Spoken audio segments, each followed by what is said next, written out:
Buenas tardes a todos. Vamos a dar inicio con el taller del día de hoy con el tema Principios básicos del juicio de amparo. ¿Cómo elaborar una demanda?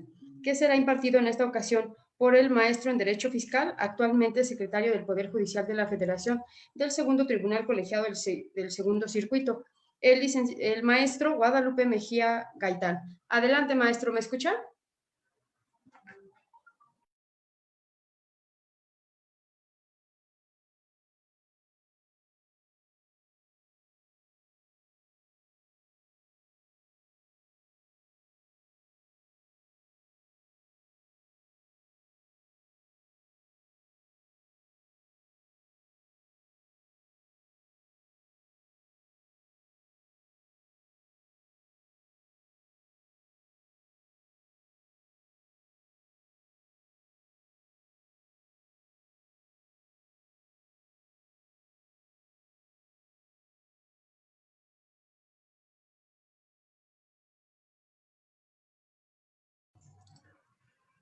Maestro, ¿me escucha?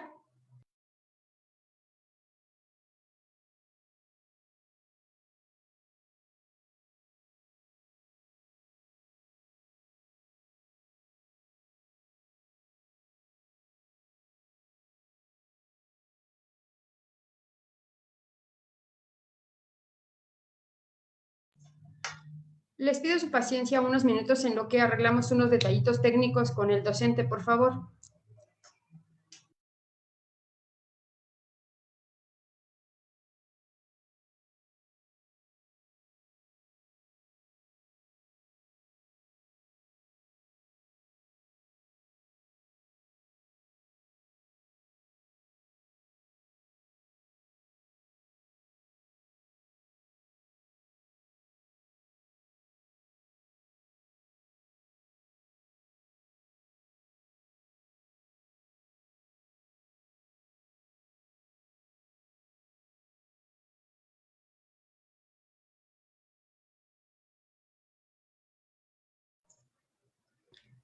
Maestro, ¿ahora sí me escucha?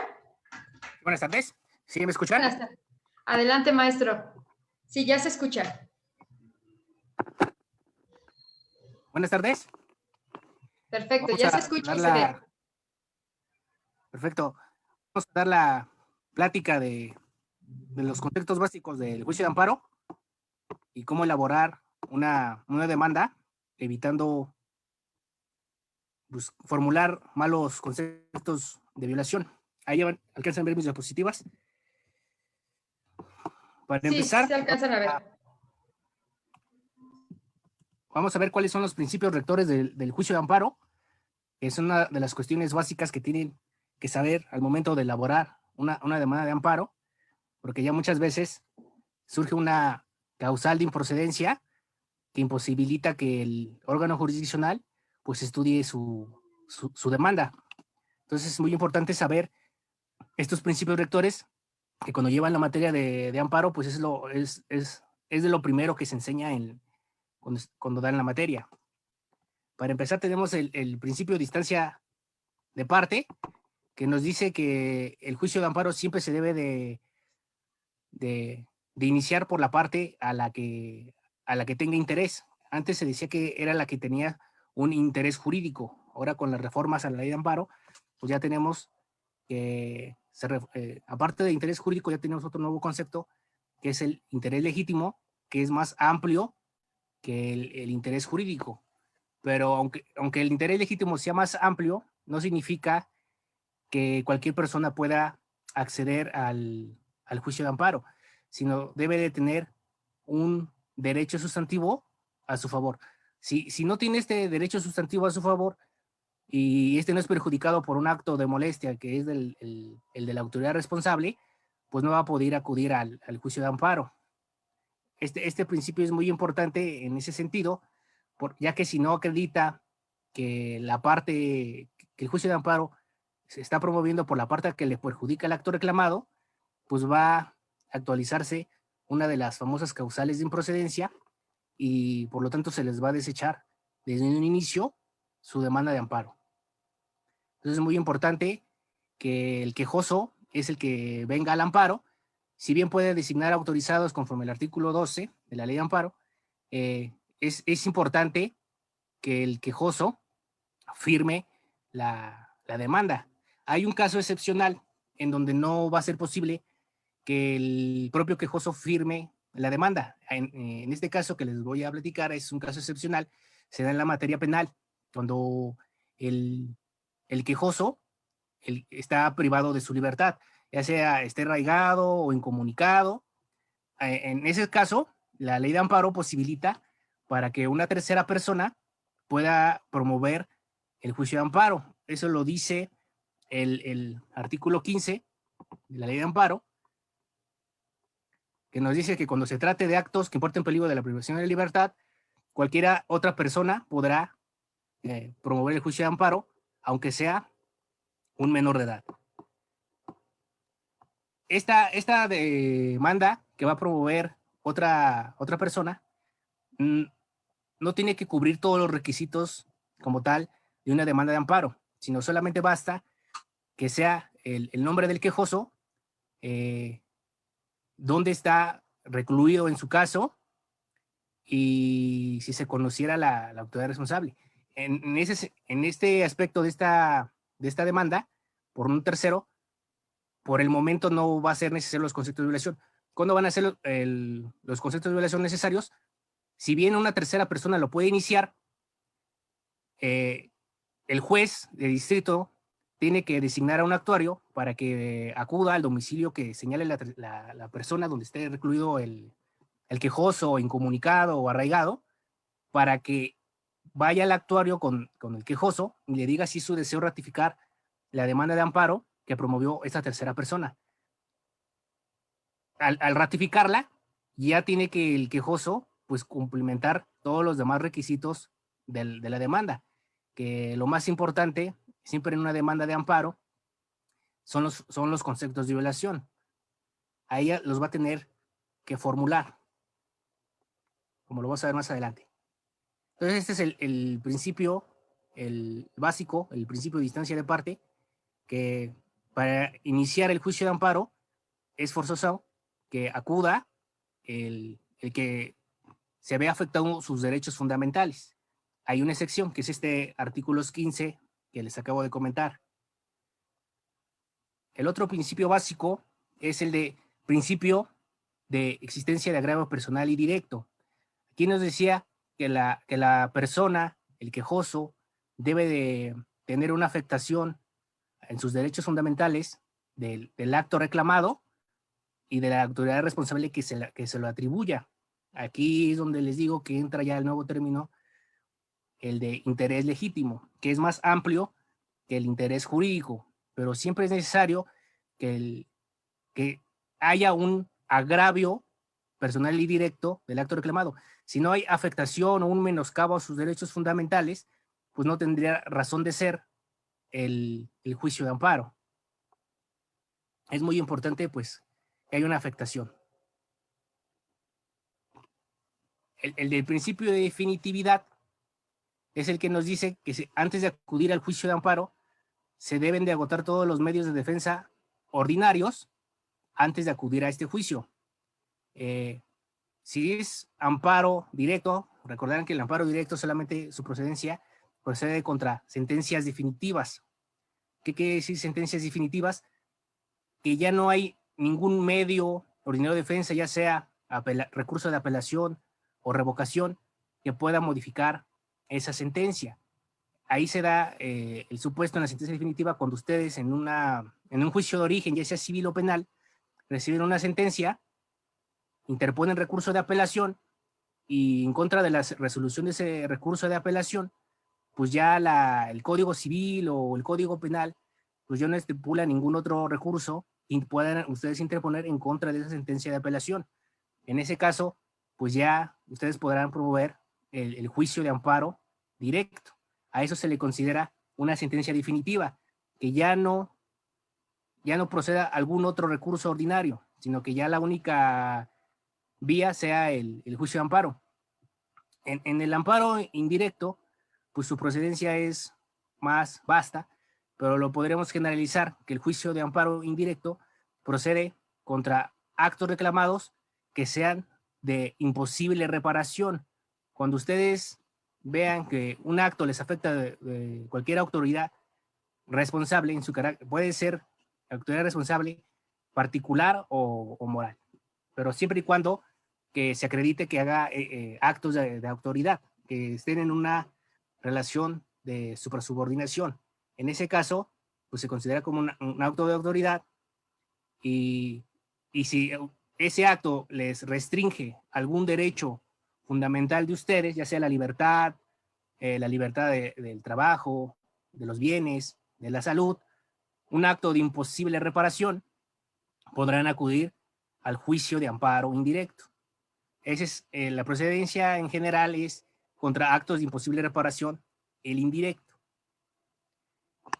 Este principio de definitividad tiene excepciones, de acuerdo a la ley de amparo, en el artículo 61, en la fracción respectiva que habla de la causal de improcedencia de definitividad, nos dice que si el acto reclamado no está debidamente fundado ni motivado, ustedes no van a estar obligados a agotar este principio de definitividad. Otra excepción a este principio de definitividad se daba en materia administrativa, que ahí los que conozcan la materia administrativa, el juicio de amparo tiene un incidente de suspensión, que es un medio, una medida cautelar para prevenir que el acto reclamado sea de imposible reparación. El incidente de suspensión del juicio de amparo tiene como finalidad parar el acto reclamado en lo que se resuelve el fondo del asunto. En materia administrativa tenemos algo similar, que es que se da una suspensión del acto reclamado. Anteriormente se decía que la suspensión en materia administrativa tenía mayores requisitos que la ley de amparo, por lo tanto no estaban obligados a ese recurso. Pero ya en la actualidad, la jurisprudencia de la Corte dice que pues el incidente de suspensión de la materia administrativa no tiene mayores requisitos que la suspensión de la ley de amparo. Por lo tanto, no procede esa excepción. Hay abogados que toman esa excepción de que tenga más requisitos o no tenga esa característica especial el recurso, el de suspender el acto reclamado. Hay abogados que dicen, pues yo promoví el recurso de apelación o el de revocación, pero no tienen esa calidad que tiene la suspensión del amparo, que es paralizar el acto reclamado. Y como no tiene esa peculiaridad de paralizar el acto reclamado, el recurso de revocación de apelación pues no es obligatorio. E interpretan pues erróneamente esa fracción del artículo 61 de la ley de amparo, pero pues ese supuesto solamente se da, como les acabo de decir, en materia administrativa. No procede esa excepción de la suspensión en materia penal. Es únicamente para materia administrativa. La excepción que sí podría ocupar para todas las materias es que el acto reclamado no estuviera fundado ni motivado. En ese caso, ustedes no tienen obligación de agotar el principio de definitividad. Obviamente, pues tienen que corroborar y probar que el acto reclamado no estuviera motivado o fundamentado.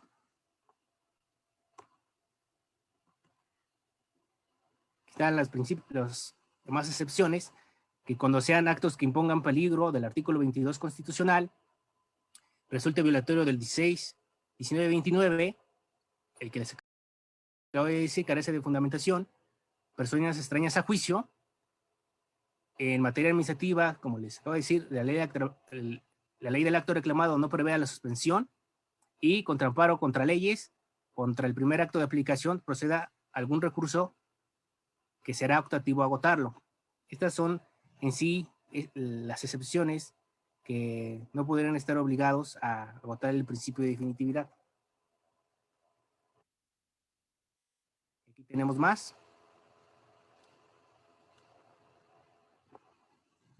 Hay otro principio que se llama el de estricto derecho. Este es fundamental en el juicio de amparo porque en las materias que no opere la suplencia de la deficiencia de la queja, que se encuentra contemplada en el artículo 79 de la ley de amparo, el juez o el magistrado de circuito tienen que analizar su demanda conforme a lo que ustedes le hayan dicho en sus conceptos de violación. Acuérdense que sus conceptos de violación, pues esa es la parte medular de su demanda, es lo que ustedes, es donde ustedes explican o ustedes dicen o manifiestan las razones del por qué el acto reclamado no está ajustado a derecho y son las razones por las que ustedes consideran que se les debe de conceder el amparo. En estricto derecho significa que pues, los conceptos de violación van a ser tomados tal cual como ustedes los dicen. En ese sentido, pues, tienen que formular muy buenos conceptos de violación. Las materias de estricto derecho, pues son la materia administrativa, la materia laboral, si la promueve el patrón, en materia civil, en materia penal, pues ahí no es de estricto derecho, será de estricto derecho siempre y cuando acuda el agente del Ministerio Público. Ahí no se le va a suplir la deficiencia. Pero si viene la víctima o el imputado al juicio de amparo, pues se le va a suplir la deficiencia de la queja. En materia familiar, cuando se trata de menores y del interés superior del menor, ahí opera también la suplencia de la deficiencia de la queja. Cuando se trata de materia de alimentos, de deudores alimentarios, también procede la suplencia. En materia agraria, cuando vienen los comisariados, los ejidatarios, procede la suplencia. En materia laboral, cuando viene el trabajador. ¿Qué significa que opera la suplencia? Quiere decir que aunque ustedes hayan formulado unos malos conceptos de violación o no hayan atacado bien el acto reclamado, ustedes aduzcan cuestiones totalmente diferentes a los motivos, porque les puede conceder el tribunal colegiado o el juzgado de distrito el amparo, aunque ustedes no hayan alegado ciertas cuestiones. Cuando opera la suplencia de la queja significa que pues va el juzgador o el magistrado va a analizar de oficio todas las constancias que integran el juicio de origen, la sentencia de apelación, y si encontrara alguna violación al procedimiento o si se diera cuenta de que hay vicios formales o vicios de fondo, aunque ustedes no los hayan alegado, se les va a conceder el amparo. En eso radica en las materias de la suplencia de la queja. Significa que aunque ustedes no los hayan alegado, el juez o el magistrado lo advirtieron de oficio y se les concedería el amparo, pero siempre y cuando haya una violación de tal magnitud que se perciba que hubo una afectación a sus derechos fundamentales. En ese caso, pues procederá a la suplencia de la queja. Si en materia de suplencia de la queja, ya sea penal, familiar, laboral, agraria, se les niega el amparo, y se entiende que aunque se les negó el amparo, el juez o el magistrado analizaron de oficio esta suplencia de la queja. Y al finalizar, antes de negarles el amparo, les dirán que pues son infundados, en su caso, sus conceptos de violación, inoperantes o ineficaces, y toda vez que no hay una causa para suplir la deficiencia de la queja, pues se le va a negar el amparo. Con esa sola frase, pues significa que el juez o el magistrado analizaron de oficio el juicio de origen y el recurso de apelación, y no encontraron algún vicio para que se les considera el juicio de amparo o algo que les afectara de manera irreparable sus derechos fundamentales. Pero siempre en suplencia de la queja siempre se va a realizar. Esta suplencia de la queja se encuentra en el artículo 79 de la ley de amparo y es la excepción al principio de estricto derecho. Tenemos el principio de la relatividad de las sentencias, que nos dice que si se concediera el amparo, solamente se va a conceder por las personas que lo promovieron. Aunque haya 5 personas, 2 acudieron al juicio de amparo y las otras no acudieron, y aunque sea el mismo acto reclamado y las mismas afectaciones a sus mismos derechos fundamentales, solamente va a proteger el juicio de amparo a las personas que lo promovieron, a las 2 personas que lo promovieron. Las otras tres, aunque sea el mismo acto reclamado y los mismos efectos, pues no va a tener esa amplitud el amparo para personas que no lo accionaron. Este principio tiene relación pues con el principio de distancia de parte, que debe de accionar el amparo la persona que se ve afectada, su esfera jurídica por el acto reclamado. Van relacionados este principio de relatividad de las sentencias con su protección a la persona que lo inicia. Este principio de relatividad de las sentencias pues no tiene excepciones. Hay unos tratadistas y de la doctrina que manejan este principio que se le denominan el de la prosecución judicial. Este principio solamente nos dice, porque antes se había la confusión de que el juicio de amparo era un recurso. Este principio de prosecución judicial nos dice que es un verdadero juicio el amparo. El por qué es sencillo. Porque se inicia con una demanda, se emplaza a la contraparte, que es la parte tercera interesada. Posteriormente hay una fase probatoria en el amparo indirecto. Posteriormente hay alegatos y finalmente hay una sentencia. Esa es la diferencia. Es todo un esquema de un juicio. Ya desde el momento que hay una litis entre el quejoso, el tercero interesado y la autoridad responsable, y en su caso, cuando interviene el Ministerio Público, ahí se forma una verdadera litis. Cada quien va a ofrecer sus pruebas. La autoridad responsable pues ofrecerá sus informes justificados, su informe previo, así como los tomos de prueba que acrediten que está su actuar, de su acto reclamado, que fue apegado a derecho, y el quejoso y la tercera interesada, pues sus pruebas. En cambio, en un recurso, pues carece de esta fase probatoria, porque solamente inicia con agravios, la admisión del recurso, y posteriormente se llama a la sentencia y se dicta sentencia. Esa es la diferencia de un juicio a un procedimiento de un recurso. Que en el recurso pues no hay una fase probatoria. Por eso este principio de prosecución judicial nos aclara que pues el juicio de amparo es un verdadero juicio. Esos serían a grandes rasgos los principios rectores del juicio de amparo que se deben de conocer antes de formular su demanda de amparo. Es muy importante siempre tener estos principios a la vista o tenerlos presentes al momento de formular su demanda. Los plazos, pues esos son sencillas. Bien, el artículo 17 de la ley de amparo, el término genérico es el de 15 días. Cuando sea una ley autoaplicativa, será el término de 30 días. En materia penal, 8 años. Cuando sea una sentencia definitiva. Contra materia agraria de núcleos ejidales de sentencia definitiva serán 7 años. Y en cualquier momento, cuando se trate de los actos que establece el artículo 22 constitucional. Si se les fuera alguno de estos términos para promover su demanda de amparo, pues va a sobrevenir se va a actualizar una causal de improcedencia y se les va a sobreseer el juicio.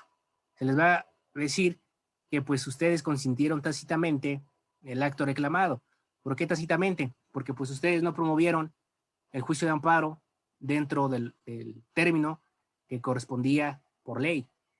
Es muy importante tener, al momento de formular su demanda, tener presente estos plazos y saber el momento que ustedes hicieron sabedor o les notificaron el acto reclamado.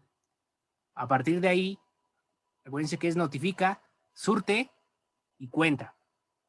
A partir de ahí tienen que contar, en su caso, dependiendo del caso en que se encuentren, 15 días, 30 días, 8 años, 7 años, o pues si es de alguno de los actos del artículo 22 constitucional, pues será ningún en ningún término. Pero siempre es muy importante que estos plazos lo sepan para que no vayan el último día a hacer su demanda de amparo, y si contaron mal y no era el último día en el que la estaban realizando para ingresarla a la oficialidad de partes, pues ya se les van a actualizar una causal de improcedencia y se les va a sobreseer. Solamente por no tener presente los plazos y saber contar.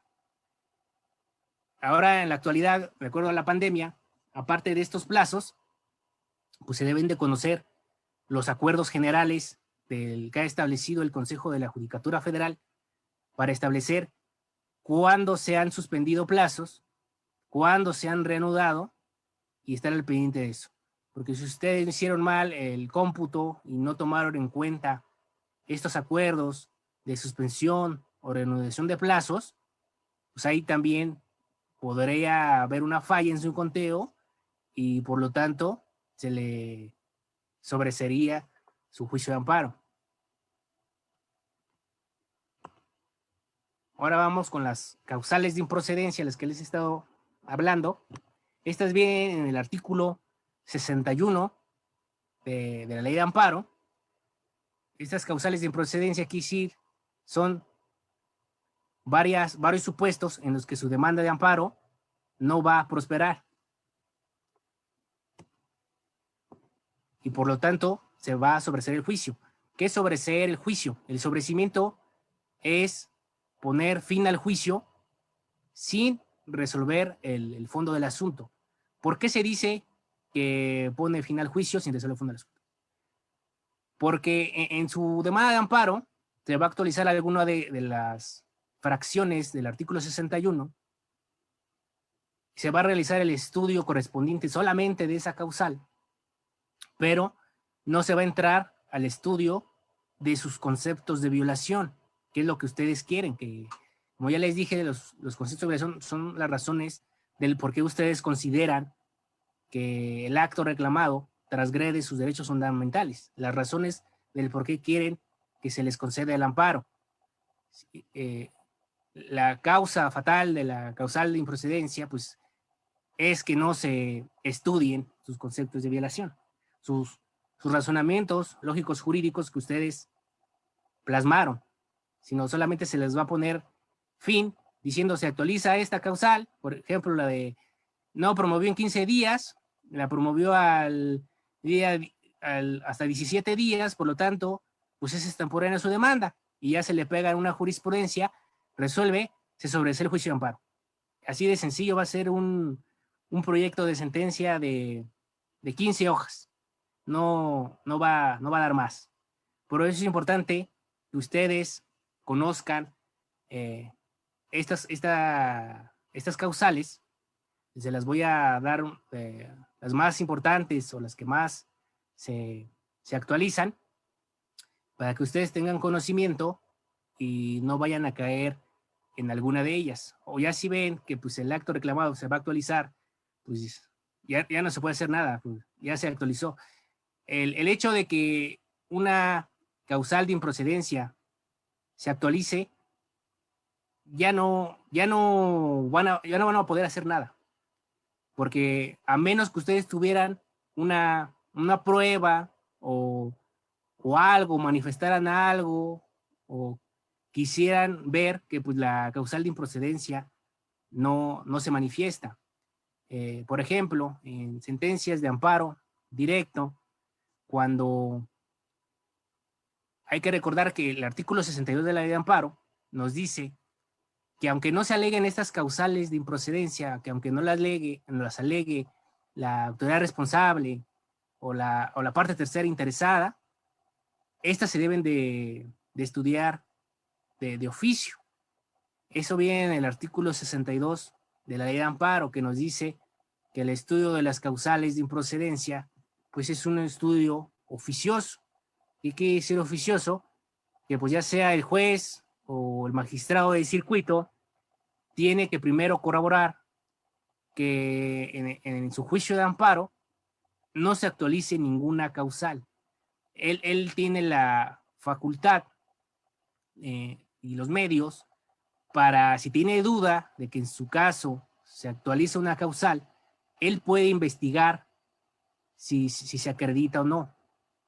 Y pues eso no contraviene a ustedes como quejosos, porque pues eso lo faculta la ley de amparo en el artículo 62, que dice que las causales son de oficio. Porque aunque entrara a los conceptos de violación, esta causal que se actualiza, pues siempre haría improcedente ese juicio. Por ejemplo, como les puedo adelantar unas, el que ya vimos de la temporalidad de su demanda, si promovieron de manera extemporánea su demanda, por más que estudie conceptos de violación y toda la cosa, pues siempre va a ser extemporánea. No va a haber alguna razón que justifique, a menos que ustedes digan que el tribunal no tomó el acuerdo de suspensión o algo así. Pero pues no suele pasar porque los secretarios y el magistrado y las personas que lo apoyan, pues se fijan, son muy cuidadosas en esos aspectos de los términos. Analizan todos los acuerdos, ya sean de la emisión del acto reclamado, de los acuerdos, por ejemplo, del Poder Judicial del Estado de México, las vacaciones del Estado de México, los días inhábiles del Estado de México, los días inhábiles establece la ley de amparo, y ahora estos acuerdos de la pandemia, pues también los analizan. Todo el órgano, el personal operativo analizan estas cuestiones con lupa. Es muy difícil que se equivoquen. En mis 10 años, pues, todos nunca se han equivocado, y siempre, si dice que es extemporánea, ya en la sentencia es extemporánea. Entonces, estas causales, aunque no la aleguen las partes, ministerio, público, tercera interesada, autoridad responsable, pues siempre va a ser de oficio. Si se actualizara una causal de oficio y ninguna de las partes lo hicieran valer, se les tiene que mandar a dar vista a la parte quejosa, diciéndole, oye, quejoso, en este juicio de amparo se está actualizando esta causal de improcedencia. ¿Quieres manifestar algo al respecto? Ahí es su oportunidad, cuando les den vista con esa causal, de manifestar lo que su derecho convenga. Obviamente, si les están dando vista con esa causal, hay muchos abogados que quieren como complementar sus conceptos de violación o alegan que el acto reclamado, pero no, si ya se les está dando una vista por la posible actualización de una causal de improcedencia, lo que tienen que hacer es pegarle a la causal, se tienen que enfocar a demostrar que no se actualiza, que sí es procedente su juicio de amparo, no se tiene que ir por otro lado, porque pues de nada les va a servir. Se les está dando la vista única y exclusivamente porque les están avisando que en su juicio se está actualizando una causal. Entonces, lo que tienen que hacer es desvirtuar esa causal, decir, no se aplica y por las razones que ustedes digan, siempre y cuando sean fundadas y de manera fundada y motivada sus alegaciones. Pero hasta eso también tienen que formular unos buenos señalamientos. Aquí les puse en un cuadro las causales de improcedencia más importantes. Tenemos actos improcesales. Hay muchas demandas de juicio de amparo indirecto que desde un inicio el juez les desecha la demanda de amparo porque dice que el acto reclamado es intraprocesal. ¿Cuál sería un ejemplo de un acto intraprocesal? Por ejemplo, cuando ustedes dicen que no se les aceptó el ofrecimiento de una prueba. Y por lo tanto, el juez, como no admitió una prueba, le está violando sus derechos fundamentales. El del artículo 17, el de tutela judicial efectiva. Pero pues ese es un acto intraprocesal. Y ustedes van a decir, ¿pero por qué? Pues si me están coartando mi derecho de ofrecer una prueba. Pero el razonamiento es que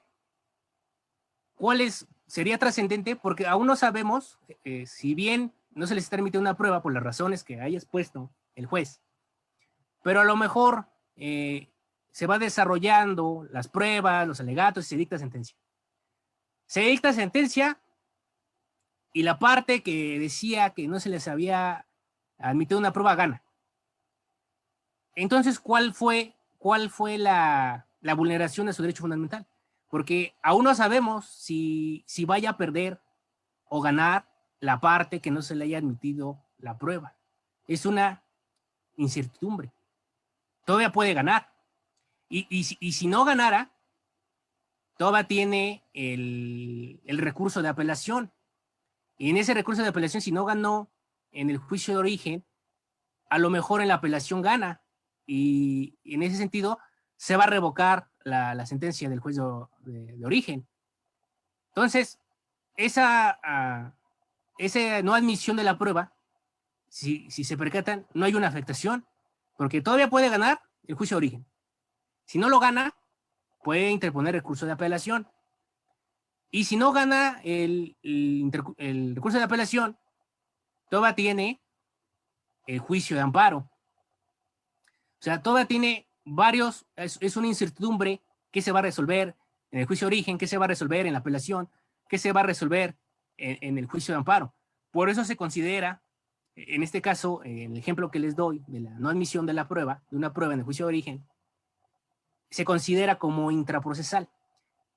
Y cuando ustedes señalan eso como un acto reclamado ante un juez de distrito, lo que hace el juez de distrito, pues es desecharle su demanda, porque él en su resolución les va a decir que se actualiza una causal indudable y manifiesta de improcedencia. Indudable quiere decir que sin lugar a dudas se actualiza, y manifiesta que pues está en la ley. Por ejemplo, indudable y manifiesta, va a analizar la no admisión de una prueba. Va a decir, pues esto es, todavía no sabemos qué vaya a pasar en el juicio de origen, en la apelación, y si perdiera eso, pues todavía tiene el amparo directo. Entonces, ahorita sería como nada más un retraso para el juicio de origen, porque solamente se está retardando. Por eso se considera que es un acto intraprocesal. Por eso cuando ustedes, y aunque ustedes dijeran, no, si me desecha el juez de distrito la demanda de amparo porque dijo que era un acto intraprocesal, pues interpongo recurso de queja ante el tribunal colegiado. El tribunal colegiado va a llegar a la misma conclusión. Va a decir, a ver, ¿qué hizo el juez de distrito? Dijo que era un acto intraprocesal. A ver, ¿cuál es el acto reclamado que señaló el quejoso? La no admisión de una prueba. No, pues es acto intraprocesal. Todavía no sabemos si eso vaya a ser el motivo de que pierda. Va a llegar al mismo razonamiento del juez de distrito y se va a declarar infundado su recurso de queja. Entonces, es muy importante al momento de elaborar su demanda de amparo que el acto reclamado no sea intraprocesal.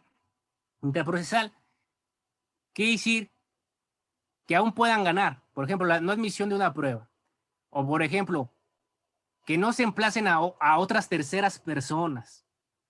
Esos son actos intraprocesales. Luego van a ver, tienen que preguntarse, cuando señalen un acto reclamado, como les decía, más en indirecto. Este acto reclamado, se tienen que preguntar, ¿este acto reclamado si es de imposible reparación? Si se llegara a ejecutar, ¿ya no se podrían resarcir mis derechos fundamentales? Si llegan a la respuesta, sí es de imposible reparación, entonces se va a proceder indirecto. Pero, por ejemplo, háganse la pregunta, estos cuestionamientos que le digo, en el de la prueba. Si se llegara a ejecutar, ¿haría imposible mi derecho? Pues no, porque aún puedo ganar la sentencia, aún sin esta prueba. Entonces, siempre, cuando vayan a formular una demanda de amparo indirecto, háganse esa pregunta. ¿Es de imposible reparación el acto reclamado que estoy señalando en mi demanda?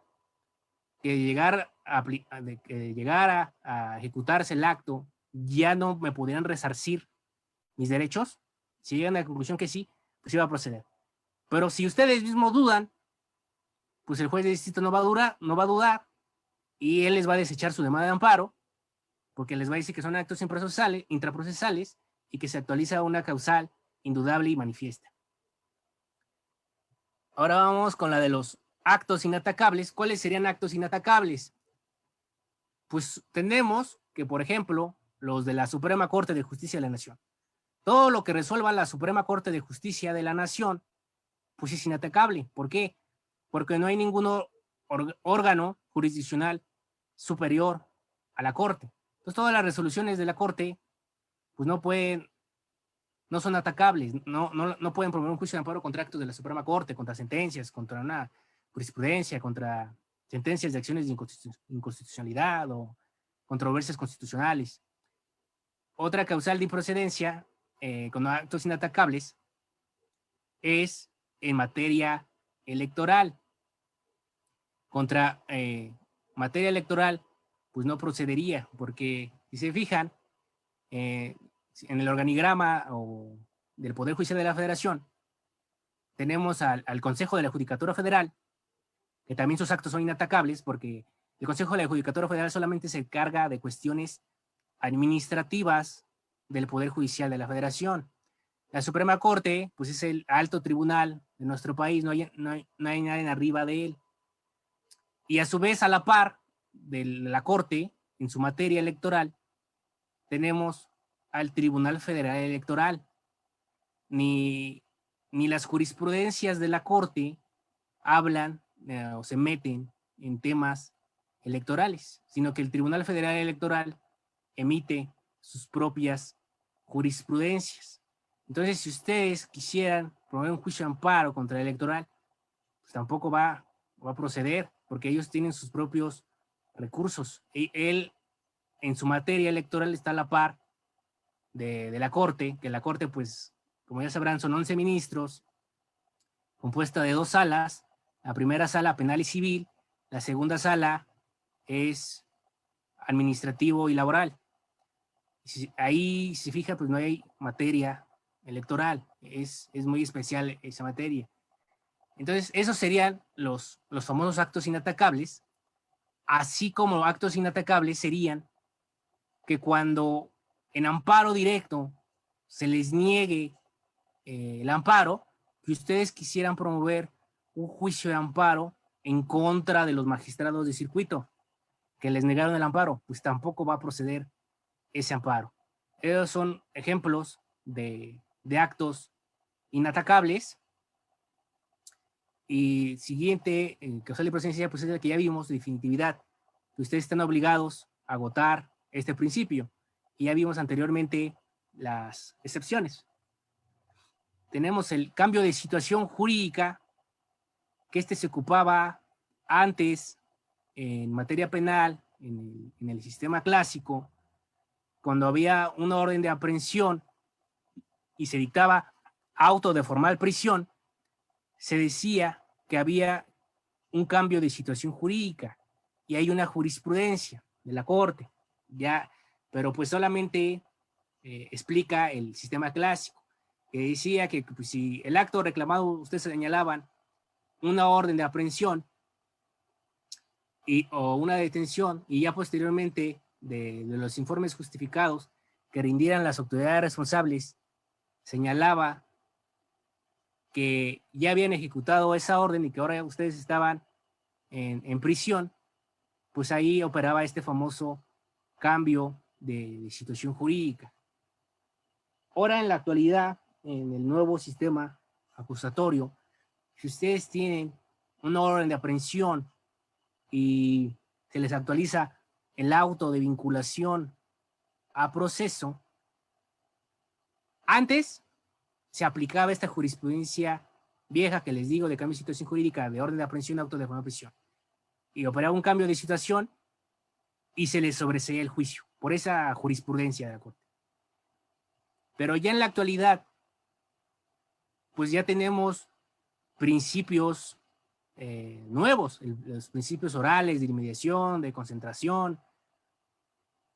Entonces, esta jurisprudencia que les digo que existe de la Corte, ya no aplica actualmente en el sistema penal. ¿Por qué? Ahora tenemos un auto de detención o una orden de aprehensión, un auto de vinculación a proceso. De acuerdo a los nuevos principios del derecho penal, nos dice que en cada etapa ustedes deben de combatirla, ya sea si ustedes se quejan de un acto en la etapa de investigación o en la etapa intermedia o viceversa, deben de atacar cada etapa con su respectivo recurso. Porque existe el principio de, me parece que es el de concentración, que dice que las etapas se van cerrando una por una, y cuando se cierra la etapa, por ejemplo, la de investigación, si no tocaron el acto reclamado antes de que se cerrara la etapa de investigación y ahora ya está en la intermedia, ya no van a poder atacar el acto reclamado que se dolían de la investigación. Y eso también radica cuando ustedes, como imputado, bueno, cuando defiendan a un imputado, cuando se dicta una sentencia, ustedes nada más van a poder interponer el recurso de apelación. Y si ustedes en el recurso de apelación en materia penal pierden, se van a venir al amparo directo. Y si ya en el amparo directo ustedes quieren hacer valer violaciones procesales que se dieron en la etapa de investigación o en la complementaria o la intermedia, ya hay una jurisprudencia de la Corte que dice que todas esas violaciones las debieron de atacar en su momento. Entonces, todo lo que alegue de violaciones de las otras etapas que no sean de juicio oral y apelación, se les van a declarar como conceptos de violaciones ineficaces o inoperantes. Quiere decir que no se les va a dar una contestación, nada más se les va a pegar esta jurisprudencia que dice que la debieron de atacar en su momento y unos pequeños razonamientos y esto. No se les va a abundar más en la respuesta. Entonces, ahora, volviendo al tema de orden de aprehensión y auto de vinculación de proceso, ya no se actualiza la vieja jurisprudencia de la Corte de Cambio de Situación Jurídica.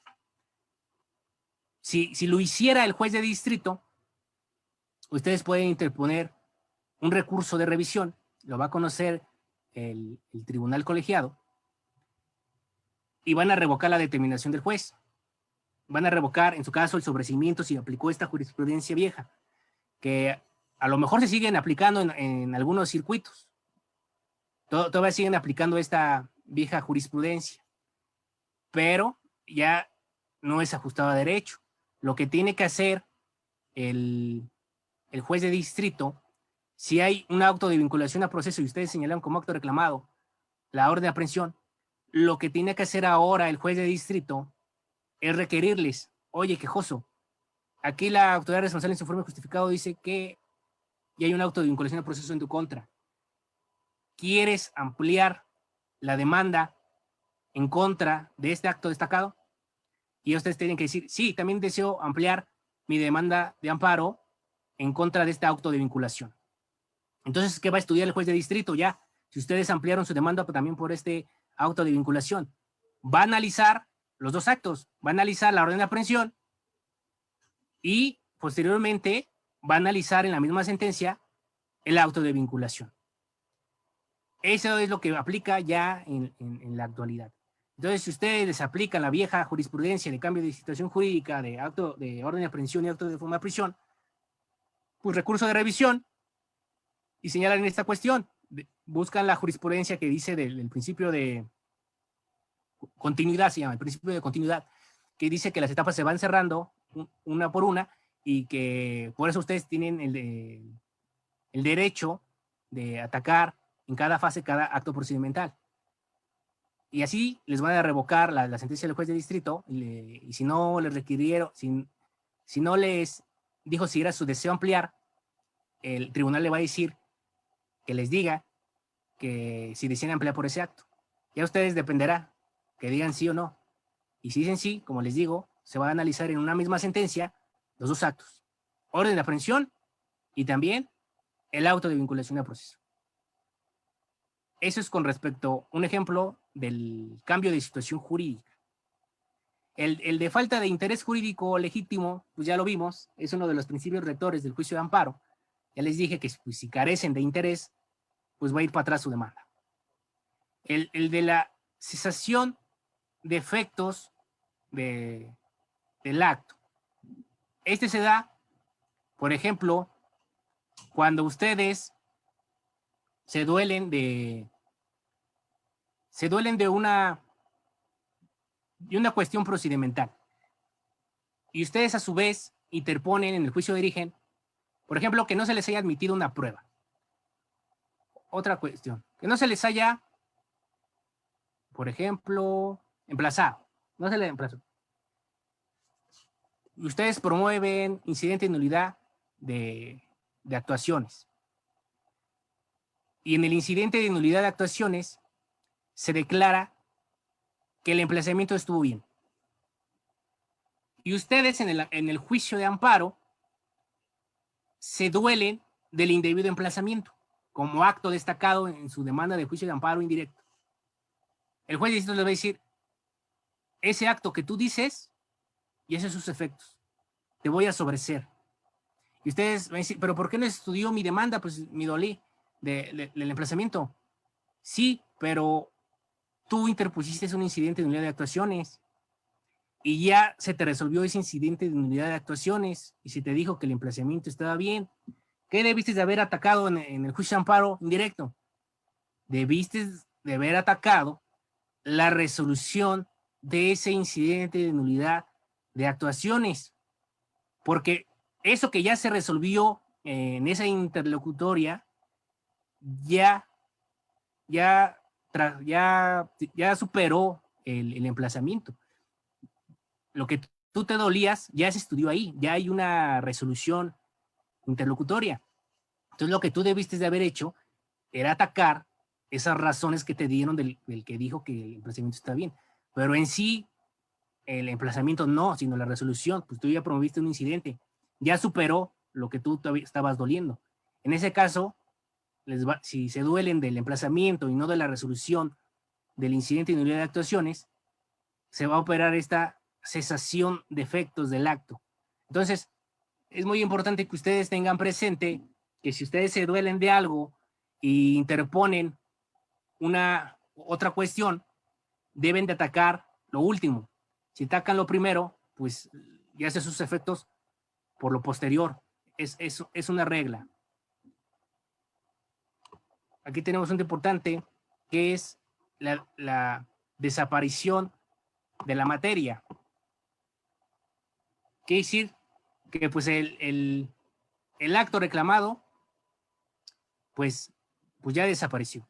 Ya sea que si ustedes llegaron, a lo mejor si están en un asunto civil o mercantil, que les declararon perdedores a la parte demandada, y se duelen, por ejemplo, de la ejecución de la sentencia, cuando ustedes ya se les dice que paguen, por ejemplo, en mercantil, que dice que ya paguen los intereses que se actualizaron de manera legal y moratorios.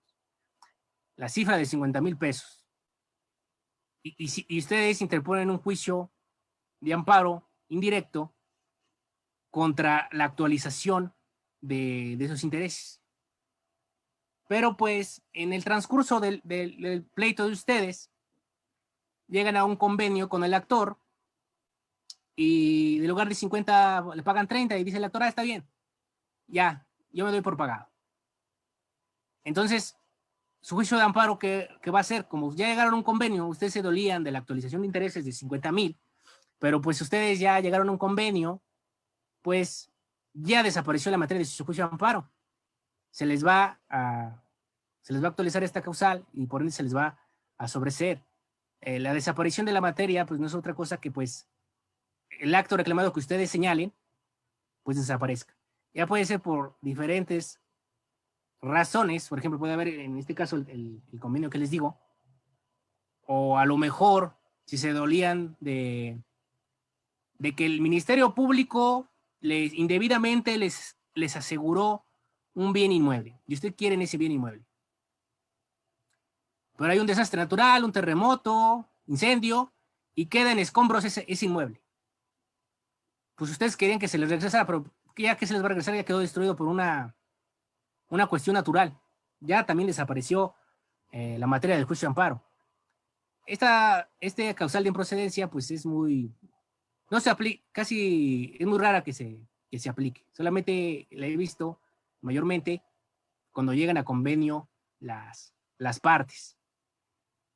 Y tenemos el conocimiento tácito o expreso, que el tácito es el que vimos que cuando ustedes promueven su demanda de amparo de manera extemporánea, y el expreso cuando pues ustedes pues automáticamente dicen que pues ya se les aplique el acto, ya ustedes consideran que no es de imposible reparación,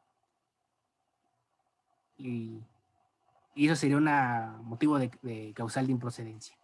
Entonces, esos son, tenemos una causal de improcedencia, que es la final, que viene en el artículo 61 de la ley de amparo, que dice, ahí nos deja abiertas las causales, porque si ustedes se van con la finta de que pues voy a aprender todo el artículo 61 de la ley de amparo y voy a conocer todas las causales de procedencia que existen, que son 21 o 23 fracciones. Y dicen, sabiéndome esas fracciones, ya voy a saber cómo no me van a poder desechar mi demanda. Pero no, la última fracción del artículo 61 de la ley de amparo lo deja abierto, dice, y las demás causales de improcedencia que se actualicen en la ley de amparo, en toda la ley de amparo, o en la Constitución, y ya en la actualidad en las jurisprudencias. O sea, no solamente hay causales de improcedencia en el artículo 61, sino también se pueden aplicar las del 103 y 107 de la Constitución, donde viene reglamentado nuestro juicio de amparo. Por eso se llama el juicio de amparo, cuando vayan a buscar la ley, se llama ley reglamentaria de los artículos 103 y 107 de la Constitución. Y aparte de esas causales que pudieran venir en el 103 y 107 de la Constitución, más aparte de las del 61, pues ya también tenemos causales de improcedencia o interpretaciones de causales de improcedencia o la Suprema Corte de Justicia de la Nación, y esas las van a poder encontrar en el Semanario Judicial de la Federación, buscando causales, y a lo mejor ahí les arroja, no sé, 500, 1000 tesis. Aparte de las 61 fracciones, pues tienen que saber esas 1000 tesis para conocer todas las causales de improcedencia, gracias a que la última fracción del artículo 61 pues deja abierto la situación. El sobreseimiento, como ya les dije, es cuando se actualiza una causal y se dice que pues acaba el juicio sin estudiar el fondo, sin estudiar sus famosos conceptos de violación. Es una decisión en la cual existe un obstáculo que impide resolver el fondo del asunto planteado y por lo tanto se da por concluido. Solamente son 5 aquí. Cuando ustedes se desisten del juicio de amparo y ratifican ese desistimiento. Cuando muere la parte quejosa y no hay ninguna persona que pelee sus derechos. Cuando sobreviene alguna de las causales de improcedencia del artículo 61 de la Constitución y de la jurisprudencia. Cuando hay una inexistencia del acto reclamado. Este se da muchas veces en amparo indirecto. Por ejemplo, cuando hay una orden de aprehensión o de detención. Hay unas autoridades, unos policías que acudieron al domicilio de la persona que van a defender y lo están buscando. Y se presume que tienen un orden de detención. Ustedes no saben qué policías son, si son federales, de qué estado. Entonces lo que acostumbran los abogados es señalar como autoridades responsables casi a todos los policías municipales de todos los municipios, a los del Distrito Federal, a todos los comandantes, a todos los ministerios públicos.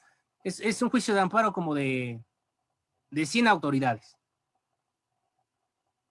Obviamente, en el peor de los casos, al momento de rendir su informe justificado, si ninguna de las 100 giró la orden o fue superior de los policías que lo fueron a buscar, o no existen en sus registros alguna orden de búsqueda y localización del imputado, en su informe justificado solamente van a negar el acto reclamado y decir, no, pues yo no tengo registro de esta persona y yo no di ninguna orden de búsqueda ni nada, no hay ningún registro de esta persona.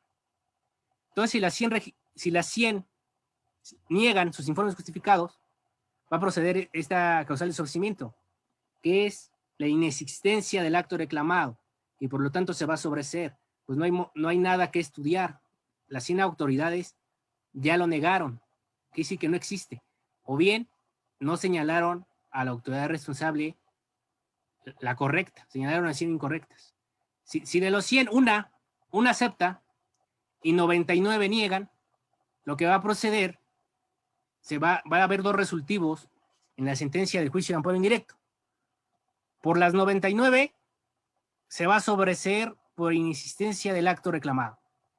Y por la que sí aceptó el acto reclamado, pues ahí se va a estudiar sus conceptos de violación, y ahí, dependiendo de la calificativa, se les va a conceder el amparo o negar. Entonces va a haber dos resolutivos. Primero, se sobresee el juicio de amparo por las autoridades tales, las 99. Las contempladas en el resultando primero. Y se niega el amparo por la autoridad descrita en el resultando segundo. O sea, va a haber dos considerandos, siempre y cuando una las haya negado y otras no. Se puede dar el caso de que a lo mejor una de las 99 diga sí es cierto, las otras 99 digan que no. Pero del informe de la autoridad que dijo que sí era cierto, se desprende que por lo menos otras 4 sí tuvieron relación con el acto reclamado. Y aunque estas los hubieran negado, por la que sí aceptó, y de acuerdo a su informe justificado y a las constancias que anexó de su informe justificado, de sus tomos de prueba, para demostrar la legalidad del acto, ahí se demuestra que pues sí era cierto por las otras 4 que dijeron que no. Entonces lo que se va a hacer es tener por cierto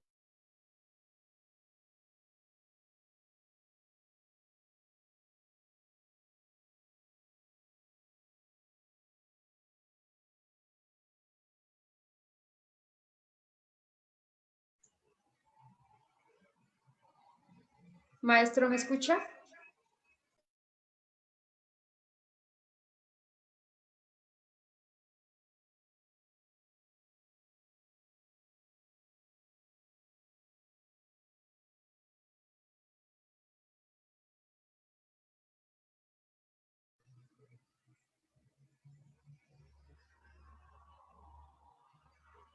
Vamos a esperar unos minutos.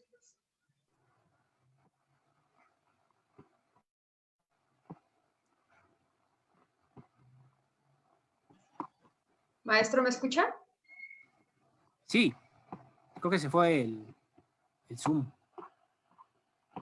Hoy estamos. Ya se ve su pantalla.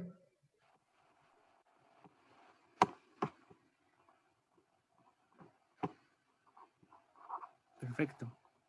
Entonces, lo que damos de los edictos, cuando ustedes señalen un tercero interesado, ya se agotaron los medios para localizarlo, ya les preguntaron ustedes el domicilio, si saben dónde localizar este tercero interesado, ustedes dicen que no.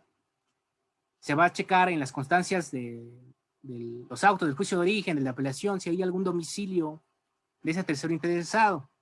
Se van a mandar o designar a los actores judiciales para que vayan a esos domicilios.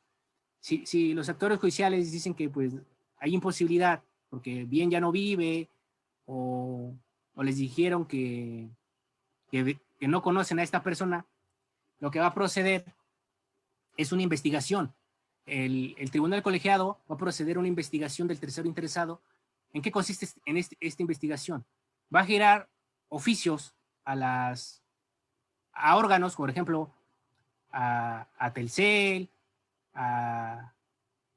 por ejemplo, al INE, al Instituto Nacional Electoral, hasta al IMSS o alguna dependencia que contenga, todas las dependencias que contengan datos de nosotros. ¿Qué va a pasar? El Instituto Nacional Electoral pues va a mandar el domicilio que tiene la credencial de elector de la tercera. Telcel o Telmex o Dipsa, como lo quieren llamar, va a mandar sus datos. Aquí tengo a esta persona que tengo estos domicilios. El tribunal colegiado va a mandar otra vez a los actuarios, si fueran diferentes los domicilios a lo que los mandó, a buscar a los domicilios que le brindaron los organismos, al tercero. Si aún así hay imposibilidad, ya se agotaron todas las investigaciones y no pueden encontrar a este tercero interesado, lo que va a proceder es la publicación de edictos, pero a costa del quejoso. O sea, los tiene que pagar él. Acuérdense que son 3 veces la publicación de estos edictos y en el periódico de mayor circulación. Se les va a hacer un apercibimiento en un acuerdo, le va a decir, oye, se tiene que notificar al tercero interesado por edictos. Si no pagas los edictos o si no los recoges para que tú los publiques en el diario de mayor circulación, la consecuencia va a ser sobreseer el juicio de amparo. Pero les van a dar una alternativa, les van a decir, o bien tienes determinado tiempo para que manifiestes si te encuentras en imposibilidad económica, si no cuentas con los recursos económicos necesarios para llevar los edictos. Obviamente, no solamente basta que ustedes digan, no tengo dinero y no los puedo pagar. Tienen que acreditar que son insolventes. ¿Cómo lo pueden acreditar? Pues a lo mejor si trabajan con sus recibos de pago, dependiendo de cuánto ganan, si a lo mejor de ese recibo les descuentan una pensión o una prestación de un préstamo, o están pagando una hipoteca o diferentes situaciones, pero que ustedes comprueban que pues sus ingresos no dan para pagar esos edictos, pues en ese caso, con una prueba idónea, pues sí, el colegiado es el que va a pagar esos edictos. Los va a mandar al Consejo de la Judicatura Federal y él es el que absorberá el pago, pero siempre y cuando ustedes demuestren insolvencia económica. En materia penal, ahí obviamente, pues como el imputado se encuentra privado de su libertad, pues ahí en automático no se le hace el apercibimiento de insolvencia económica, y en materia penal, con personas privadas, ahí sí, directamente el colegiado manda que pague los edictos el Consejo de la Judicatura Federal. Supongamos que pues no pagan, pues se les va a sobreseer. Ya si pagaron, y si no, y aún así que pagaron los edictos, nunca se presentó el tercero interesado, se les da aparte otros 30 días, ya después de los 30 días, pues ya se procede al dictado de la sentencia. Pero si no lo pagaran, es una causal de sobreseimiento. Estas vienen en el artículo 63 de la ley de amparo. Entonces, hasta aquí, todas estas cuestiones que les acabo de comentar, les deben de tener muy en cuenta al momento de formular una buena demanda de amparo. Los plazos, los principios rectores, las causales de improcedencia y las de sobreseimiento. Son aspectos básicos que deben de tener conocimiento. Los requisitos de la demanda de amparo, ya para armarla. Pues primero, ya sea, acuérdense que hay 2 demandas de amparo, la del indirecto y la del directo. Las 2 son similares requisitos, solamente varían en 2. En la demanda de amparo indirecto se les pide que bajo protesta de decir verdad narren los hechos. En demanda de amparo directo no es necesario. ¿Por qué se les dice que en demanda de amparo indirecto narren bajo protesta de decir verdad? Es importante esta formalidad. Porque si no lo hacen, no dan esa pequeña seña de bajo protesta de decir verdad, el juez de distrito pues les va a prevenir que subsanen ese requisito. Y se les va a admitir su demanda hasta que subsanen esa bajo protesta de verdad. ¿Por qué aquí sí se les pide y en el directo no? Es fácil. Porque acuérdense que en el indirecto inicia la presentación de su demanda de amparo en la oficialía de partes.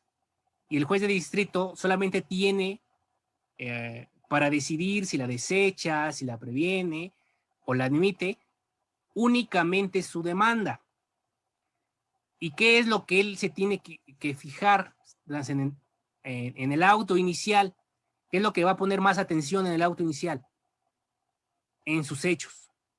Y ya posteriormente, someramente, los conceptos de violación.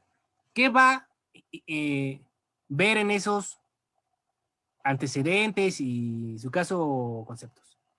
Pues va a analizar que su demanda de amparo sea procedente. Porque si ustedes empiezan a relatar antecedentes y sus conceptos de violación nada más pusieron que el 14 y el 16, que estaba indebidamente fundado y motivado, pues sí, pues no me dicen mucho los conceptos de violación. A ver qué dicen los hechos. No, pues aquí dice pues que es un acto interprocedimental. No, esto no procede. Entonces, en los hechos muchas veces se va a dar cuenta si procede su demanda de amparo o no. Si se les desecha o se les admite. Por eso se les pide que bajo proceso y verdad, porque si ustedes mienten en la narrativa de sus hechos para que se les admita, y aunque sea un acto que no transgreda y que nada más su intención es ganar tiempo con este amparo, porque ya de antemano saben que no va a proceder, ya la ley de amparo establece ciertas multas en específico.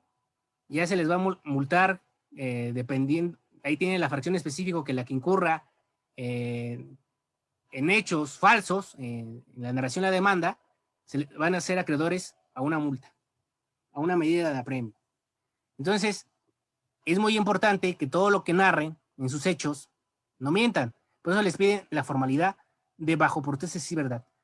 Y aparte de la procedencia de su demanda, también sirven la narración de los hechos para ver, en su caso, acuérdense que en amparo indirecto tenemos la medida cautelar de la suspensión. Va a ser determinante la narrativa de los hechos. ¿Qué va a examinar ahí? Aparte ya sea que ustedes lo hayan pedido, si es materia civil o agraria o otra materia, acuérdense que la suspensión ustedes la tienen que pedir, es de parte. Si no pidieron la suspensión, el juez de distrito no se las va a otorgar. Si es penal, pues se las va a otorgar de oficio. Ya si es un acto de los que tienen que ver del artículo 22 o cuestiones graves, pues se les va a conceder de plano. Pero si no es de plano y no es materia penal de oficio, ustedes siempre tienen que al final de su demanda de amparo indirecto abrir un apartado antes de la firma pidiendo, solicito que se abra el incidente de suspensión, y ya ahí narran la argumentación diciendo, por ejemplo, que pues, al temor infundado de que si se ejecutara el acto reclamado, pues ya no tendría razón de ser el estudio de su demanda. El efecto de la suspensión es paralizar el acto. Lo va a paralizar hasta en tanto que, hasta que llegue el final de su juicio de amparo, el último resolutivo que sea niegue o bien les conceda el amparo. Pero si les negaran, pues tienen el recurso de revisión y se tendrían que esperar hasta que resolviera si confirma la negativa el colegiado del juez de distrito o bien revoca y ampara. Pero esta medida cautelar, ¿qué va a hacer? Va a paralizar el acto hasta en tanto dura todo este procedimiento, todo el proceso, todo el juicio de amparo indirecto, y aparte en su caso, si no tuvieron una sentencia favorable, va a durar hasta el recurso de revisión y hasta su resolución. Entonces, es importante que ustedes soliciten al final de sus demandas este incidente de suspensión. ¿Por qué se relaciona con sus hechos? Porque, como les digo, el juez de distrito solamente tiene su demanda de amparo para decidir si se admite, se previene o se desecha la demanda. Pero también nada más tiene su demanda para decidir si les concede o no la suspensión provisional. ¿Qué es la suspensión provisional? Quiere decir que desde el momento que se admite la demanda, si se les concede la suspensión provisional, se va a paralizar el acto. Y va a analizar sus hechos. Y por eso es importante que sea bajo protesta y verdad. Ahí va a analizar la apariencia del buen derecho y que el acto reclamado no constituya que vaya en contra del interés social. Todo eso lo va a analizar de sus hechos. Va a decir, a ver, desprendido del buen derecho, de que pues, como lo están narrando de bajo proceso de decir verdad, pues se supone que no va a mentir el quejoso.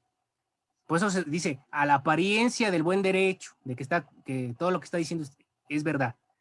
Y ahora, como me lo está relatando bajo esa formalidad, pues lo únicamente que yo tengo que ver en sus hechos, en su acto y si en sus conceptos dice algo de violación, es si este acto no afecta al interés social.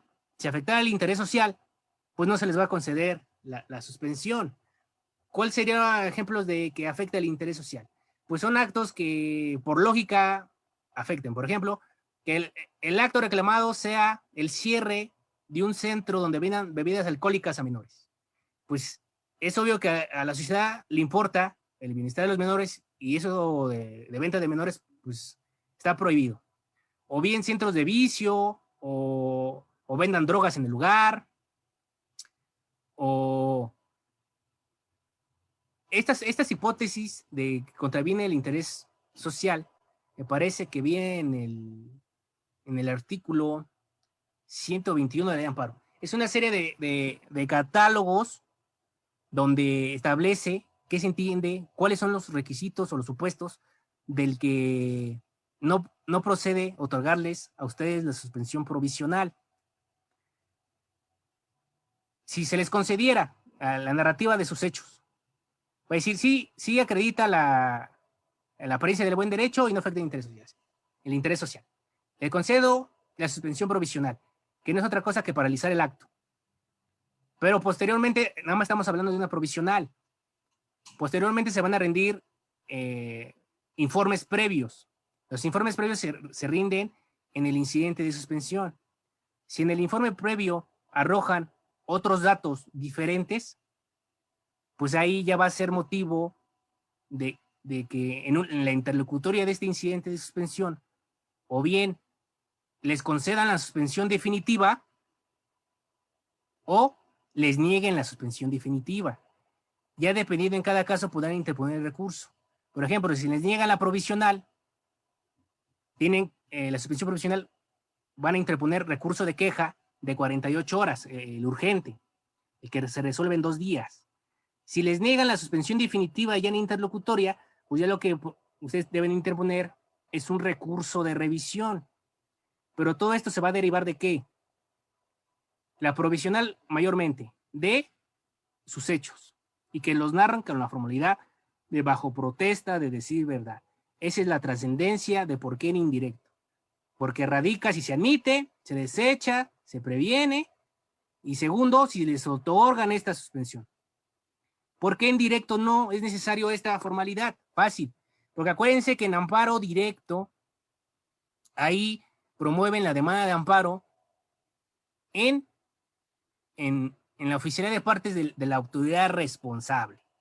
Y la autoridad responsable es la que se encarga de armar todas las constancias necesarias para estudiar su sentencia. O sea, ahí el que se encarga de todo, casi arma todo, las constancias, el emplazamiento, y ahí otorga la suspensión la misma autoridad en directo, y ya nada más manda todo ya hecho al colegiado. Por eso él no necesita que digan bajo protesta de decir verdad, porque digan lo que digan, pues él ya va a tener los tomos de la causa penal, el tomo del juicio de origen, el toca de apelación penal o civil. Él ya va a tener desde un inicio todos esos autos. Entonces, para él no es necesario que ustedes digan, porque pues, ustedes pueden decir una cosa, pero pues él se va a percatar, él tiene su deber de estudiar ellos, acuérdense que los órganos jurisdiccionales resuelven la verdad sabida y buena fe guardada. ¿Qué es esto? Que van a resolver conforme constancias. No van a resolver con otra cosa que no exista en constancias, en directo. Por eso no es necesario la formalidad de bajo protesta de decir verdad, porque aquí pues tiene todo armado, no es necesario. Y también no vayan a caer en el error de que se pide en amparo directo suspensión. No, el colegiado no otorga suspensión, nada más ese juez de distrito. ¿Quién otorga la suspensión? La autoridad responsable, en directo.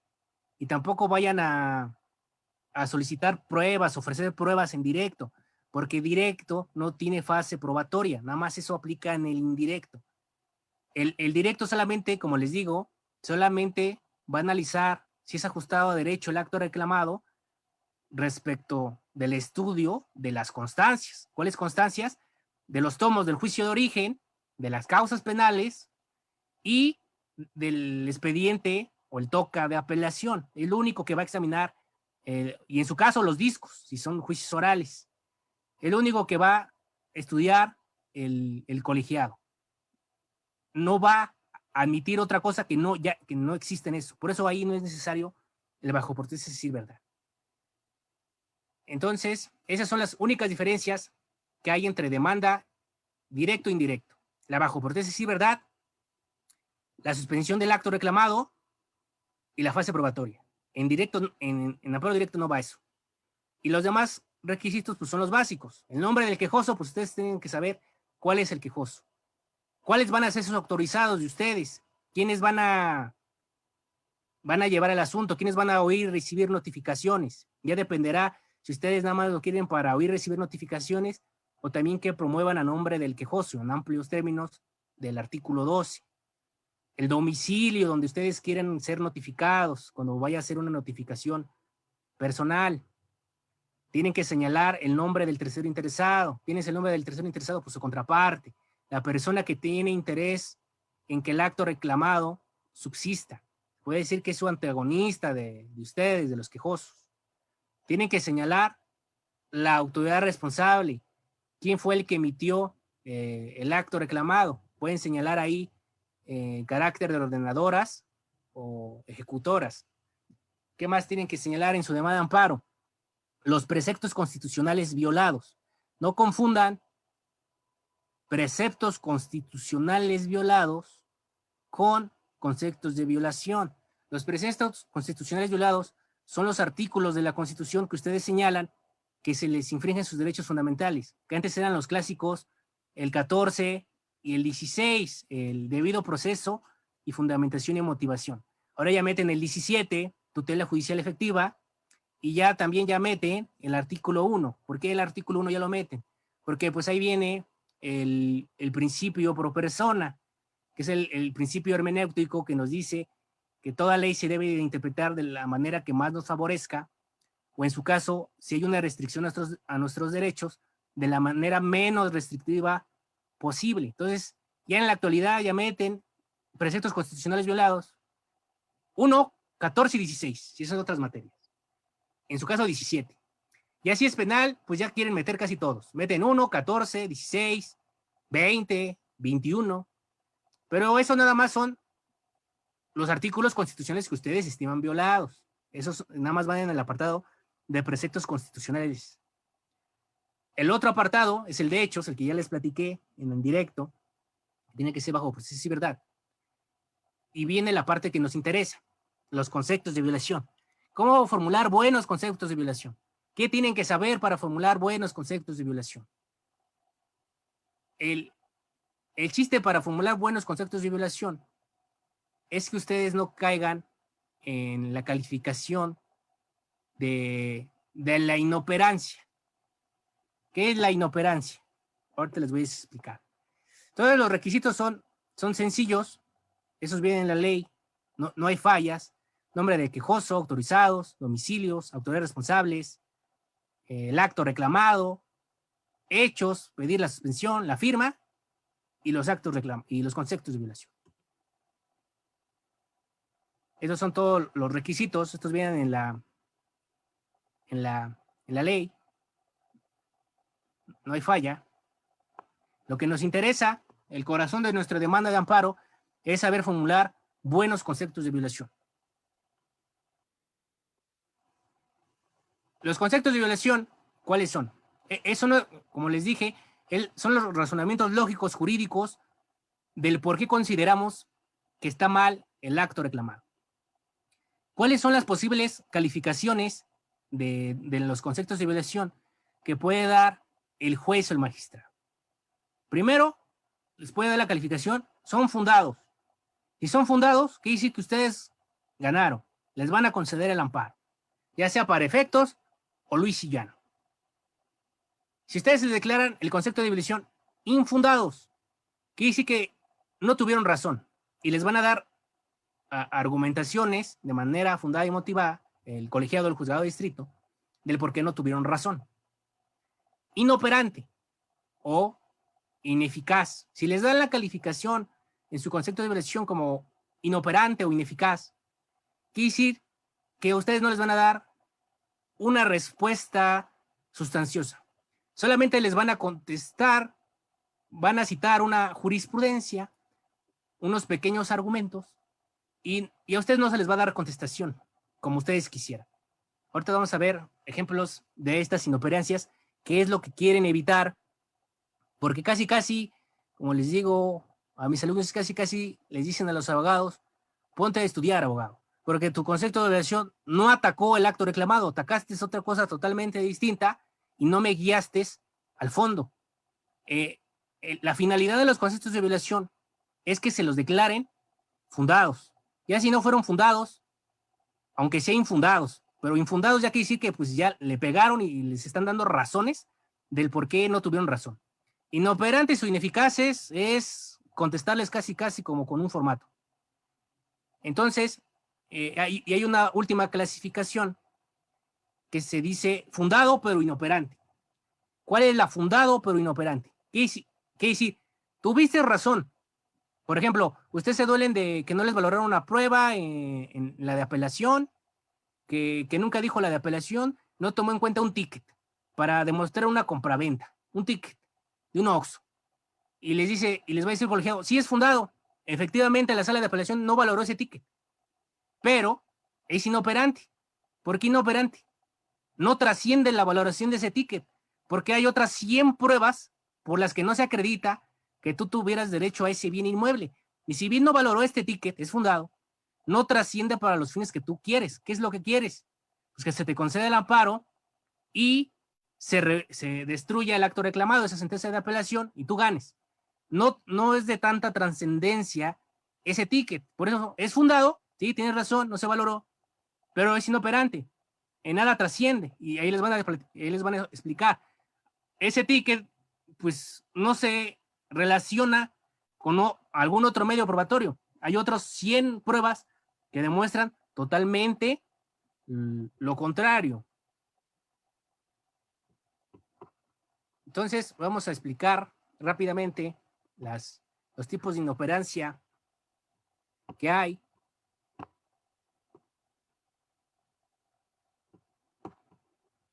Este es lo que tienen que evitar en su demanda de amparo.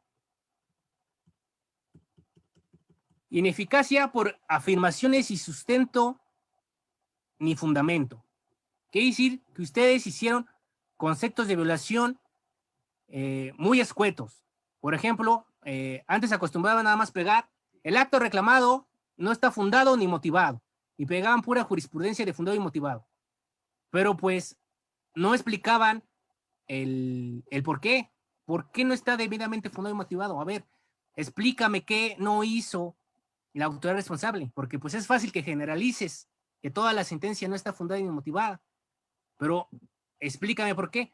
Todas estas significaciones y inoperancias que les voy a decir ahorita radican en materias que no son de estricto que son de estricto derecho, las que no opera la suplencia de la defensa de la queja. O sea, aquí son inoperancias que tienen que saber los abogados 100% civilistas o que se dediquen al administrativo o que protejan al patrón, que lo defiendan, o en materia mercantil, fiscal. O sea, materias que no opere la suplencia de eficiencia de la queja. Les pueden dar por este lado. ¿Cuál otro aspecto sería que no atacaran cuestiones? Por ejemplo, siempre dicen que no se me valoró, se valoraron indebidamente las pruebas y así nada más generalizan. Pero lo que tienen que hacer es decir, ¿cuál prueba? ¿Cuál es la prueba que dices que no te valoró bien? ¿Y por qué dices que no la valoró bien? Porque si ustedes empiezan a generalizar, en materias de estricto derecho van a ser inoperantes. Aquí dice que meras afirmaciones sin sustento o fundamento, pues no son válidas, porque a ustedes, como quejosos o autoridades del quejosos, le corresponde exponer razonamientos y los motivos por los cuales estiman ilegal el acto. Si no lo hacen así, les van a pegar esta jurisprudencia de la primera sala del 2002, que dice, conceptos de violación o agravios, aun cuando la procedencia de su estudio basta con expresar la causa de pedir, ello no implica que los quejosos o recurrentes se limiten a realizar meras afirmaciones sin fundamento. Todo lo que ustedes tienen que hacer es no generalizar, tienen que atacar en específico qué es lo que en verdad se duelen. Porque si ustedes empiezan a generalizar, pues sí, pues ya se les va a dar inoperantes esos conceptos de violación. Y pues quiere decir que pues no hay ninguna violación. Si no lo están diciendo una en específico. Entonces, siempre deben de especificar, siempre tienen que tener una buena causa de pedir, tienen que aducir qué es lo que se les duele. Esta inoperancia o ineficacia se dan, por ejemplo, cuando ustedes interponen un recurso de queja, cuando a ustedes se les desecha la demanda de amparo, que les dije que pues, se les desecha porque es intraprocesal, o se les desecha porque es extemporánea, o se les desecha porque no es un auto de autoridad. Ustedes van a interponer un recurso de queja. Ese recurso de queja tienen que atacar todos los razonamientos que dio el juez de distrito para sobreseer. Todas las razones por las que dijo que era intraprocesal, o que era extemporánea, o que no eran actos de autoridad. Tienen que atacar eso y ustedes dar buenos argumentos de, a ver, no es intraprocesal, porque contrario a lo que dice el juez de distrito, si se llegara a ocupar, sí hay una violación a mis derechos fundamentales de manera irreparable. Y hacen sus razonamientos ahí. Pero si ustedes no atacan ese desechamiento y se van a otros razonamientos, por ejemplo, siguen abundando a que el acto reclamado está mal y que el juez de distrito lo debió de haber estudiado y que dónde está la protección del juicio de amparo, que el juez de distrito debió de estudiar de fondo su demanda, que porque el acto reclamado es ilegal, pues es inoperante. ¿Por qué? Porque deben de combatir, en este caso en específico, cuando les desechan la demanda, las razones de por qué el juez de distrito estimó que procedía a sobreseer. Si no lo hacen, les van a pegar esta jurisprudencia que dice agravios inoperantes, no son aquellos que no combaten las consideraciones de la sentencia recurrida y no se da ninguno de los supuestos de la suplencia de los mismos, la suplencia de la deficiencia de los mismos. Es del 89. Vamos con otra inoperancia. Esta es clásica que ocupan los abogados. Por ejemplo, ya se dictó en juicio civil, ya les negaron la acción reivindicatoria. En apelación, pues se les confirma y la sentencia de origen. ¿Ustedes qué deben de atacar? Si estamos hablando ya de apelación, estamos hablando de una sentencia definitiva. Estamos ahora en una inoperancia de amparo directo. Si ustedes lo que deben de atacar ya son todas las razones que dijo la sala de apelación, o sea, la sentencia definitiva. Si ustedes quieren atacar cuestiones del juicio de origen, pues ya quedaron superadas. ¿Ya quedaron superadas por quién? Pues por su recurso de apelación. Ya tienen que atacar las nuevas consideraciones por las que dijo la sala que estaba bien lo que hizo el juez. Pero si ustedes atacan a lo del juez, pues son malos conceptos de violación y se les van a declarar inoperantes, porque lo que debe de atacar es la última resolución, la de apelación. Y aquí tenemos una de colegiados, que si bien no es obligatoria, es orientadora. Pueden aplicar el colegiado estos razonamientos. Les van a decir, conceptos de violación inoperantes, cuando impugnan una sentencia de primera instancia que ya fue sustituida por otra de segundo grado. Y si bien a lo mejor el colegiado no pega tal cual esta jurisprudencia, les va a parafrasear estos razonamientos.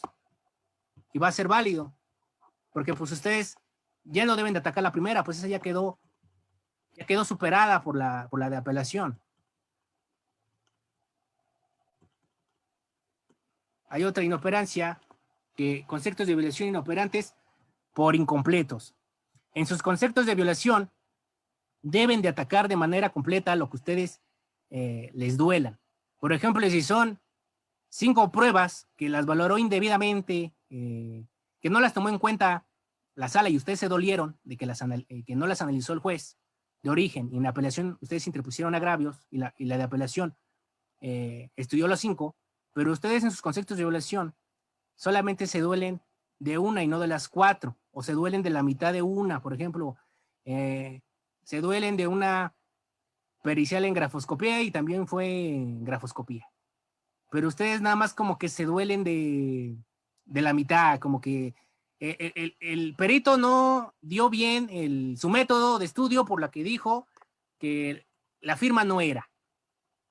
Pero pues la pericial del perito se compone de métodos, de comparativa, de conclusiones, de sus razonamientos, de sus métodos. En ese caso, pues va a decir, es que no me alcanzas a decir qué es lo que está mal, nada más lo de la firma del perito, pero pues eso está bien. Entonces deben de atacar totalmente lo que consideren que no sea ajustado a derecho, porque pueden caer en esta inoperancia de inoperantes por incompletos. Entonces siempre busquen abundar, no generalizar. Si generalizan, ya vimos que también se ocupa una inoperancia. Esta es ataque en la inconstitucionalidad de la ley de amparo. Pues es obvio que la ley de amparo no puede ser inconstitucional. ¿Por qué? Porque la ley de amparo pues, es un medio de control constitucional, el juicio de amparo, que pues protege la Constitución. Si ustedes dicen, el artículo 61 de la ley de amparo que dice de las causales de improcedencia es inconstitucional porque no permite que se estudie al fondo de mi demanda de amparo. Te va a decir, la ley de amparo no puede ser inconstitucional, pues es la que se encarga de proteger la Constitución. O sea, caeremos en una tipo falacia. Entonces nunca señalen en sus conceptos de violación que la ley de amparo es inconstitucional. Sí pueden señalar otras leyes, el Código Penal, el Código Civil, el Código de Comercio, pero ni la propia Constitución ni la ley que la protege. Hay otra inoperancia que está ligada a esta, que cuando ustedes dicen, cuando ustedes señalan, esta tiene que ver con recurso de revisión. Cuando ustedes pierden su amparo indirecto, les niegan el amparo, pero interponen recurso de revisión, lo conoce el colegiado, y ustedes señalan, el juez de distrito me vulneró mis derechos fundamentales del 14, 16 y 17. Tutela judicial efectiva. Hay una jurisprudencia ya muy vieja que dice que los jueces de distrito de amparo no violan garantías individuales. Y el razonamiento es sencillo. Dicen, los jueces de distrito, ¿cómo van a violar derechos fundamentales? Pues si son los encargados de protegerlos y vigilar que se cumplan, pues ellos son los que conocen de primera mano la demanda de amparo. Entonces es inverosímil que un juez de distrito viole derechos fundamentales, pues es el encargado de protegerlo. Y como esta jurisprudencia que le digo que ya es vieja, que dice que los jueces de distrito no violan garantías individuales, aunque sea vieja, pero pues no ha sido superada por la Corte. O sea, sigue siendo obligatoria para todos nosotros. Entonces, en sus conceptos de violación, no ataquen artículos de la ley del amparo, no ataquen que el juez de distrito violó sus derechos fundamentales. Lo que sí pueden alegarle es, no fundamentó ni motivó su sentencia, o fue omiso en esto, o no hizo esto, pero nunca digan que él les está violando derechos fundamentales, porque si no, les van a declarar inoperantes esa cuestión. Hay otra inoperancia que también se da mucho. Por ejemplo, ustedes se duelen de que no se les emitió una prueba y ustedes no señalan nada, no interpone nada. Y así se van a sentencia, en apelación, y ya en amparo dicen. Es lo que comentábamos, ya en amparo pueden decir, pero hay un requisito, es este. Dice, no se me valoró la prueba en amparo directo. El colegiado te va a decir, no preparaste la violación. Y usted va a decir, ¿cómo que no preparé la violación? Sí, en contra de esa no admisión, si bien no procedía el indirecto, sí pudiste haber interpuesto recurso de revocación. ¿Interpusiste recurso de revocación en contra de esa determinación de no admisión de la prueba en el juicio de origen? No. Pues esa violación pues yo ya no la puedo analizar en amparo directo. Para que el colegiado la analizara, es un requisito que ustedes interpongan el recurso de revocación en su caso. Si ustedes, a eso se llama preparar la violación.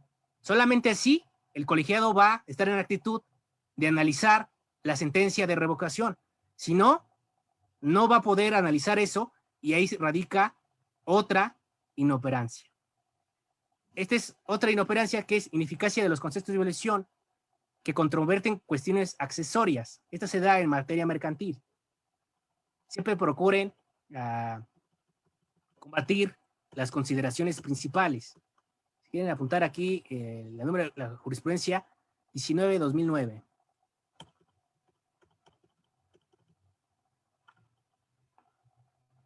Hay otro tipo de inoperancia que se llama cuando ustedes parten de premisas falsas. ¿Por qué de premisas falsas?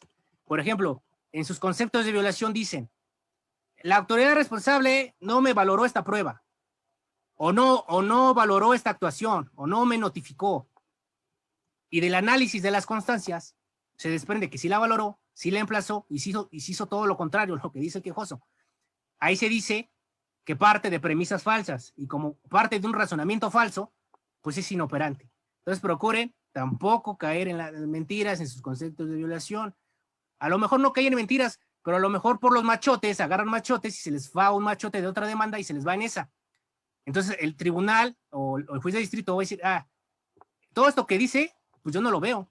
Aquí se demuestra otra situación totalmente diferente. Parte de premisas falsas. Aquí hay otra inoperancia que no controvierte las consideraciones que no sustentan la sentencia reclamada. Cuando ustedes se van de atacar otras cuestiones que no dice el acto reclamado ni la sentencia de apelación en amparo directo.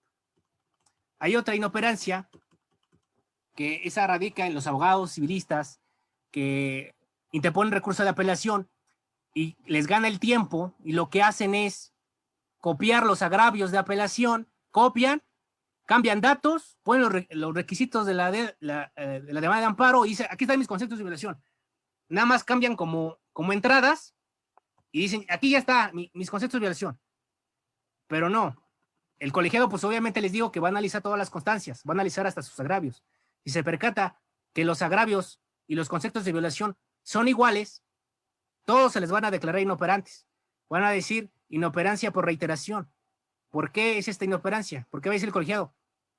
Pues todo esto que adujiste en agravios, que lo haces valer en conceptos de violación, ya te lo contestó la sala. Lo que yo lo que tú debes de atacar es la contestación que te dio la sala de esos agravios para que yo pudiera analizar si es ajustado a derecho o no esas contestaciones. Pero como tú me estás atacando esos agravios reiterativos, pues yo estoy impedido para realizar. Aquí les voy a pasar las inoperancias en un archivo. Ya nos ganó el tiempo. No sé si tuvieran alguna duda de lo que comentamos.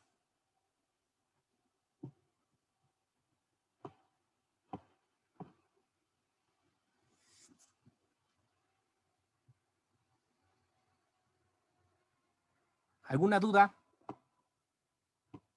de los ejemplos de inoperancia que vimos o de lo que platicamos en clase?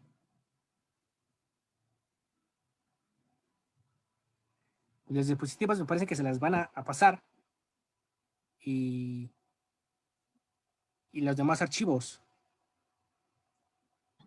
Así es, maestro. A todos aquellos que deseen la constancia se les enviará la constancia y las diapositivas que usted presentó. Perfecto. Entonces, si no tienen algún comentario, duda, pues sería todo.